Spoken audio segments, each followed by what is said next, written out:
Bonjour à tous et bienvenue chez Perspective Animée, ici Sandron Wolf avec une nouvelle vidéo. Donc aujourd'hui je vous amène mes théories sur le chapitre 988 de One Piece. Donc commençons par la page couverture. On a Pound qui nous sort sa meilleure interprétation de la nage de Yokozuna. Pour ceux qui ne savent pas c'est qui Yokozuna, c'est la petite grenouille à grand-mère Kokoro qui était là à Water 7. Donc juste pour traumatiser les fans, je vais juste inclure une petite photo de grand-mère Kokoro dans la vidéo. Donc, ok, il faisait plus la façon qu'il nageait, moi ça m'a un peu rappelé quand Rayleigh nageait dans le Count Belt. Je dis, c'est du foreshadowing, Rayleigh va apparaître à un moment donné. Et bon, je pense qu'il continue de même, je pense qu'il va perdre quelques pounds. Donc maintenant, passons au chapitre en soi. Donc, au début, tu as les samouraïs et les Minks face à Jack et Kaido. On a aussi pu voir qu'il y avait un Numbers. Moi, ce que je pense qu'il y aurait dans ce combat-là, c'est dans le fond, les pirates à Kaido, donc Jack, les Numbers et les autres gifters qui étaient là présents vont tous perdre contre, dans le fond, les samouraïs et les Minks. Mais quand ils vont arriver pour se battre contre Kaido, ils vont se faire battre très facilement. Donc, maintenant on passe à la salle principale où se déroule la plupart du chapitre. Donc, au début, moi, il y a un moment que j'essaie encore de comprendre qu'est-ce qui s'est passé là-dedans. C'est quand Shinobu essaye d'enlever les chaînes de Momonosuke, mais n'en est pas capable. Et ensuite, Sanji arrive puis les enlève comme si de rien n'était. Moi, c'est quelque chose que j'ai pas vraiment compris parce que, dans le fond, Shinobu, elle a un fruit particulier qui est le fruit un peu de la pourriture. Donc, elle prend quelque chose puis elle le rend pourri. Donc, je vous donner un exemple de comment marche son fruit.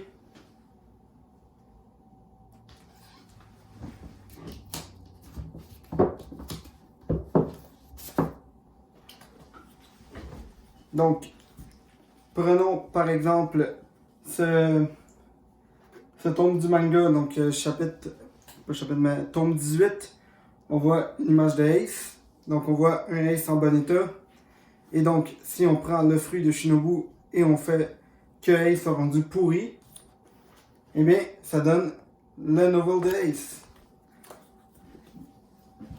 Donc, maintenant, en fait, comment ça marche, c'est elle prend un objet, puis disons qu'elle touche un toit, le toit va pourrir et va finir par s'effriter.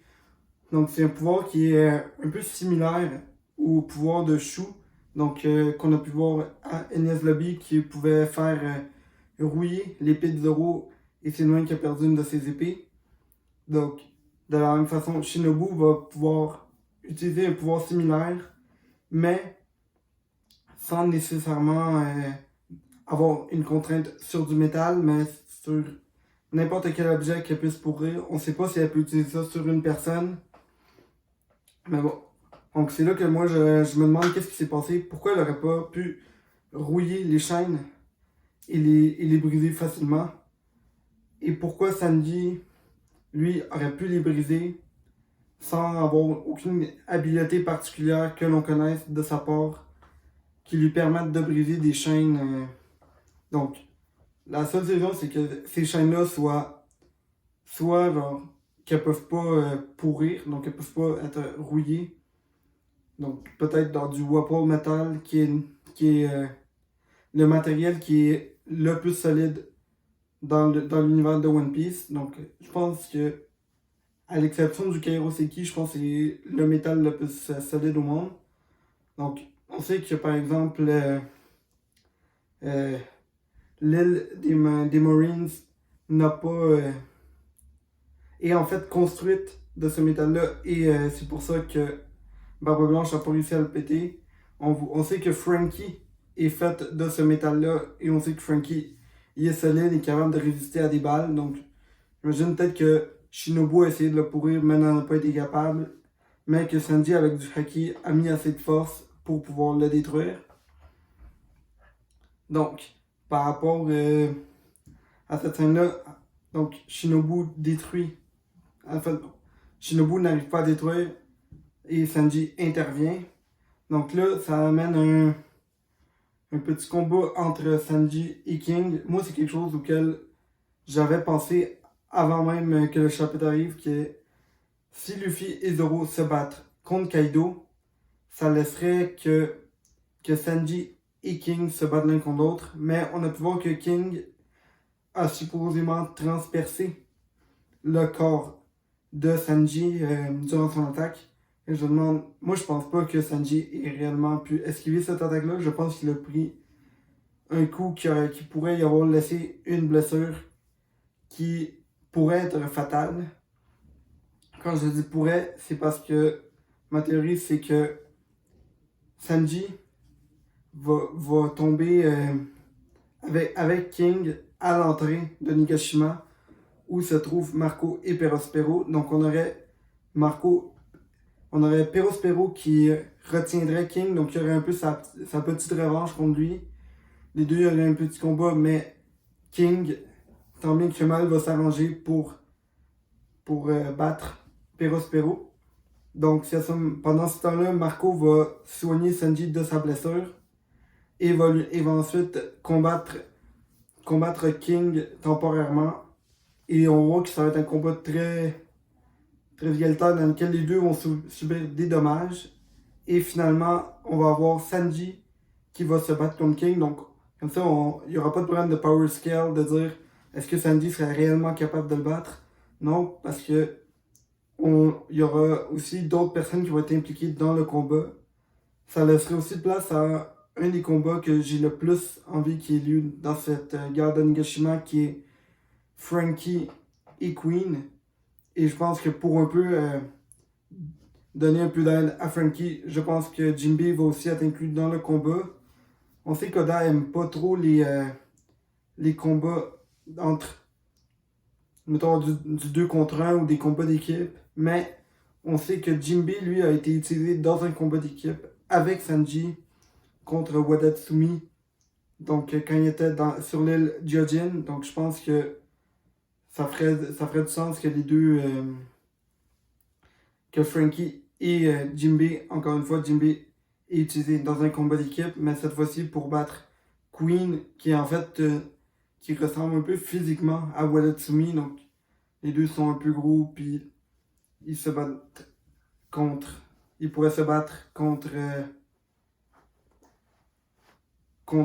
Jinbei qui lui-même a déjà battu un gros sur l'île Jodin qui est Wadatsumi, et maintenant il va battre un autre gros qui va être Queen. Donc maintenant, par rapport à ce qui vient ensuite, c'est j'avais pensé à un petit power-up pour Sanji. Je sais pas si, parce que on a pu voir avec tout ce qui vient avec le haki de l'observation et des personnages comme Fujitora, que même si tu vois pas, si tu as un bon haki de l'observation, tu pourrais carrément éviter de perdre de vue l'ennemi. Donc tu pourrais voir l'ennemi même si la personne est invisible ou même si la personne va vite. Et donc tu peux aussi utiliser ton Future Sight pour voir où c'est que la personne va arriver. Et donc je pense que le Raid Suit de Sanji qui lui permet de disparaître, quand s'il se bat contre quelqu'un qui a un bon haki de l'observation, moi je pense qu'il va perdre. Et je pensais que on sait pas trop comment marche le haki dans One Piece. Donc, on sait que, par exemple, on s'attendait vraiment pas à ce que quelqu'un puisse réellement voir le futur. Et on a pu voir avec Katakuri que c'était possible. Et moi je pensais, vu que Sanji se spécialise dans le haki de l'observation, est-ce qu'il serait pas capable de un peu faire l'effet contraire d'un haki de l'observation? Donc à place de pouvoir observer quelqu'un avec son haki, même si tu n'es pas capable de le voir, est-ce qu'il pourrait pas développer un haki qui pourrait le rendre invisible? Donc qui pourrait y faire, par exemple, tu pourrais le faire disparaître, mais dans le fond, tu perds son aura. Donc, tu perds sa trace de haki, Parce que le haki, ça te permet de voir l'âme des gens, donc tu perds, tu sais plus son âme est où. Et donc, ça lui permettrait de se déplacer de façon invisible sans nécessairement avoir besoin de son raid suit. Ça lui permettrait aussi de plus utiliser une technologie qu'il n'aime pas à cause que c'est associé au Smoke. Même s'il y a un petit indice dans ce chapitre que Smoke, que Sanji commence un peu à avoir un peu plus de respect pour Smoke. Parce qu'on a pu voir qu'il a dit à Momonosuke genre, que c'était vraiment cool la façon qu'il a donné son nom, qu'il a dit son nom. Et je pense que c'est parce que Sanji lui-même, un jour, va dire « Je suis Smoke Sanji ». Et je pense que ça va être un grand moment pour lui. Parce qu'on sait qu'à un moment donné, il va devoir avoir un peu de respect pour sa famille ou se débarrasser de son red suit. Donc, ensuite, on a cette scène avec Big Mom qui fait une attaque. Et je pense que là-dessus, Oda a mis beaucoup de respect en Big Mom parce que son attaque a été très similaire à l'attaque que Kaido a faite pour briser le toit du dôme. Donc, on a Kaido qui brise en haut, Big Mom qui brise d'un côté. Moi, je pense que si Oda suit cette symbolique, Luffy, à un moment dans ce combat, va utiliser son Ryu pour frapper et va faire un trou gigantesque à Onigashima. Donc, il va carrément transpercer le crâne de la même façon que Kaido et Big Mom. Un peu pour le mettre à un niveau similaire à ceux-ci. Là, on a cette scène avec Yamato et Luffy dans laquelle Yamato dit que Momonosuke serait son fils puisqu'elle est Oden. Et moi, je faisais juste penser un peu au chapitre 986 avec le personnage de Pound qui est là avec Lola et Chiffon qui fuient en bateau et il est là en train de pleurer.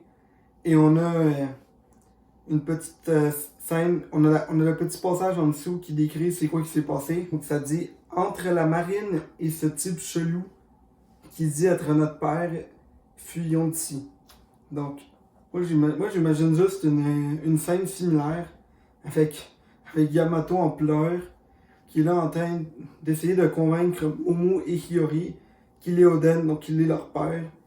Et eux autres qui le croient pas du tout et qui décident de fuir de Yamato de la même façon que Chiffon et Lola ont fui de Pound. Donc, je vous ai fait une petite image pour que vous compreniez la situation. Donc, ensuite, on a ce moment avec Nami qui perd Zeus. Et j'ai vu beaucoup de monde dire que Nami doit conserver Zeus pour que ce soit un power-up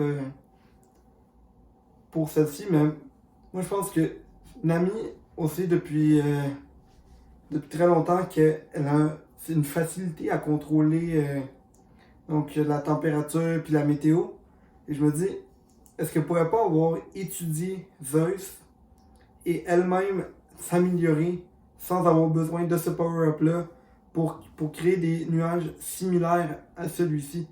Comme ça, elle n'aurait pas besoin d'avoir quelqu'un d'autre pour l'aider dans ce combat, mais juste qu'elle ait étudié Zeus, se soit rendu compte que Zeus s'est rendu compte en fait qu'est-ce qui rend Zeus aussi puissant en forme de nuage d'éclairs et l'utiliser pour elle-même faire un nuage similaire mais qui est de sa propre création. Comme ça, Big Mom pourrait ne pas avoir besoin de... Comme ça, Big Mom pourrait garder Zeus. Nami pourrait move on de celui-ci. Et ça lui donnerait un peu plus de crédibilité en termes de combat.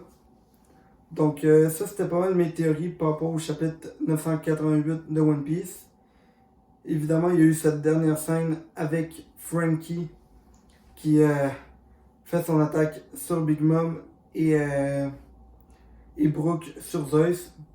Je pense pas que Big Mom va réellement perdre sa mémoire. Je dirais, à la limite, elle pourrait se rappeler de son temps en tant que Olin et un peu prendre un peu plus de respect pour Chopper et être un peu plus indécise que juste vouloir absolument détruire les Mugiwara. Je pense que oui, ça pourrait un peu jouer dans sa tête, mais je pense pas qu'elle va perdre la mémoire. Mais ça, c'est pas tant une théorie, ça, je pense que c'est plus mon opinion par rapport au sujet. Et ouais, donc, on sait aussi que beaucoup de monde qui power scale Frankie et Big Mom, on sait que Frankie va jamais être capable de battre Big Mom. Les deux sont à un niveau très loin l'un de l'autre, mais on sait que Big Mom, c'est pas la plus brillante et ça me surprend pas du tout qu'il ait pris par surprise avec sa moto et que le Wapol Metal qui est utilisé pour faire le costume de Frankie et sa moto est réellement servi à faire tomber Big Mom. Moi, ça me surprend pas du tout. On sait que juste quelques chapitres auparavant, Usopp et Chopper avaient pris un coup direct de Big Mom et avaient reçu aucun dommage. Donc, je vois pas pourquoi ça pose autant de problèmes dans la communauté. Puis oui, on peut dire, ok, c'est fait un peu ridiculiser, mais moi, je le vois plus comme Big Mom est prête à prendre des coups. Elle, c'est pas une Yonko un peu comme Shanks qui te prend par respect. Donc, t'as pas de respect pour elle. T'as juste peur d'elle parce que c'est un monstre, c'est une bête sauvage. Donc, c'est Samuel Wolf. Bonne journée tout le monde.